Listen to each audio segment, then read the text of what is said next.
Hola a todos y bienvenidos a nuestro video. Nuestro grupo está conformado por Micaela Cruz, Anaí Gavilanes, Odalis López, Maritza Pilataxi, Eder Llanes y Jeremy Salazar. Y a continuación les presentaremos la tercera y cuarta semana del periodo embrionario. Tercera semana. Aparición de la línea primitiva. El evento más relevante de la tercera semana de la gestación es la gastrulación, que comienza con la aparición de la línea primitiva, en cuyo extremo cefálico se ubica en el nodo primitivo. Gastrulación.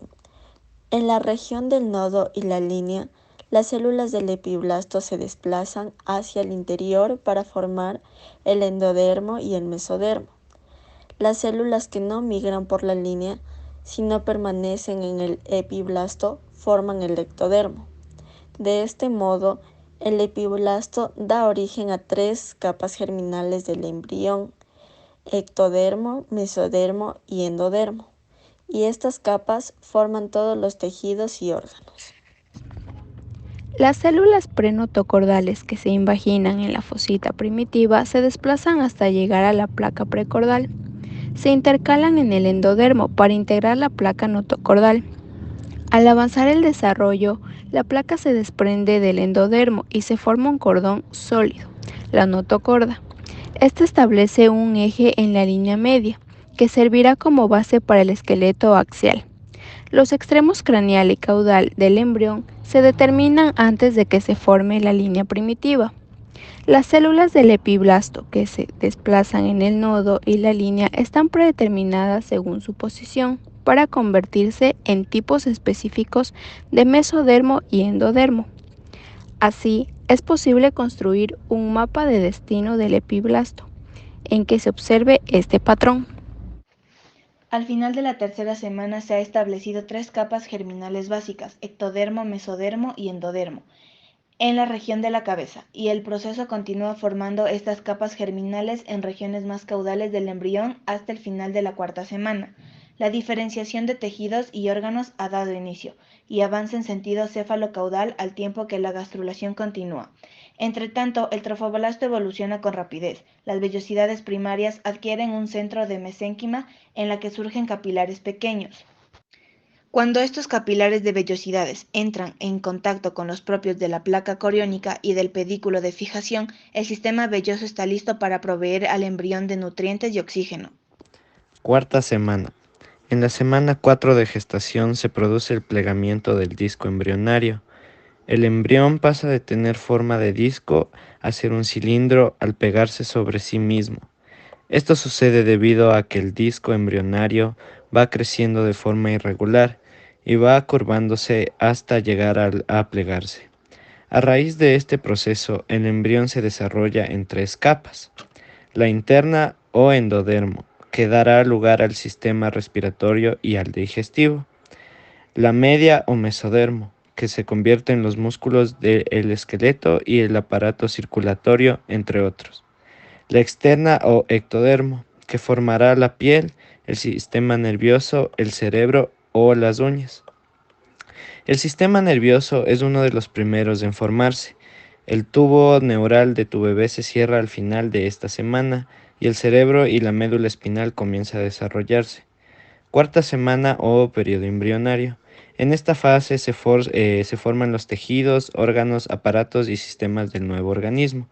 Cada somita dará origen a el esclerotomo, o sea que son las vértebras; miotomo, músculos estriados; dermatomo, dermis de la piel, y ya. Al inicio de la cuarta semana el embrión mide 4 milímetros. Desarrollo de la capa germinal endodérmica. Doble plegamiento, el primero longitudinal o cefálico caudal. Formará el pliegue cefálico y pliegue caudal. Plegamiento en sentido transversal o lateral. Intestino primitivo. Mesodermo extraembrionario. Hoja esplenopleural. Endodermo. Aparato digestivo primitivo.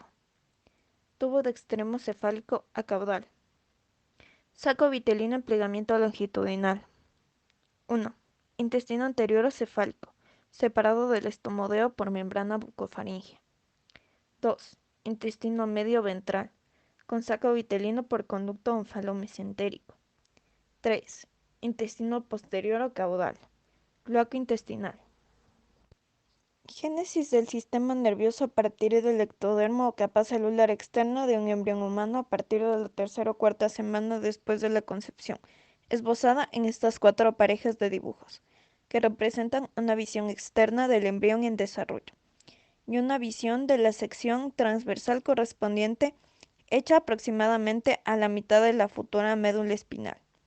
El sistema nervioso central empieza con la placa neural, una lámina plana de células ectodérmicas situadas en la superficie dorsal del embrión. La placa se pliega dando una estructura hueca llamada tubo neural. El extremo cefálico del canal central se ensancha para formar los ventrículos. El sistema nervioso periférico deriva en gran parte de las células de la cresta neural y de fibras nerviosas motoras que salen de la parte inferior del cerebro, a nivel de cada segmento de la futura médula espinal. Embrión receptor de la misma especie. El gen regulador con acción principal sobre el nódulo primitivo, la notocorda y la placa neural es conocida como gen SNOT. La especificidad de la inducción no es la molécula inducida, sino los receptores de membrana de la molécula inducida. Esto es importante porque moléculas parecidas pueden ser reconocidas por el receptor de membrana como iguales y pueden desempeñar un papel teratógeno. La especificidad de la membrana receptora está también genéticamente programada.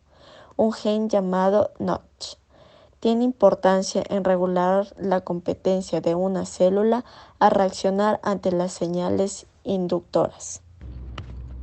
Algunos tejidos mesodérmicos, como el músculo liso del intestino fetal, pueden servir de inductores para el neuroepitelio, al aumentar la proliferación celular. Pero este fenómeno no es la inducción verdadera, pues las células que han proliferado no se diferencian y no maduran. Este concepto es importante en la inducción, la competencia de la célula inducida. Es decir, la inducción tiene un lugar en una época muy precisa y limitada. Este periodo de respuesta de la célula es lo que se denomina competencia. La misma célula no va a poder responder ni antes ni después de este periodo.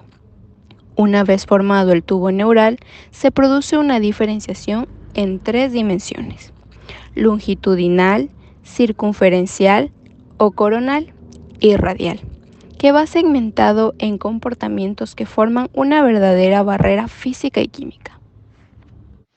La parte más caudal da lugar a la médula espinal, que está a su vez segmentada debido a la agrupación de las raíces y nervios periféricos, impuesta por la segmentación del mesodermo circundante que forman las vértebras y estructuras asociadas. El segmento siguiente va a dar lugar al tallo cerebral y tiene a su vez 8 segmentaciones que originan el cerebelo y las diferentes partes del tronco cerebral. La parte más cefálica da lugar a las distintas partes del encéfalo hasta llegar a los hemisferios cerebrales. La dimensión coronal del tubo neural es crítica, pues distingue entre la zona dorsal, correspondiente a procesos sensoriales, y la zona ventral, que corresponde con procesos motores. Los procesos que siguen a la neurulación se realizan fundamentalmente en el plano radial.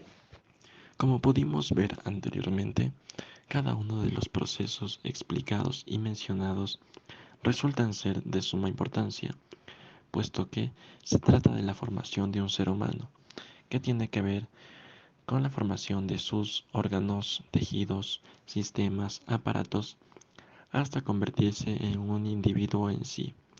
Les agradecemos su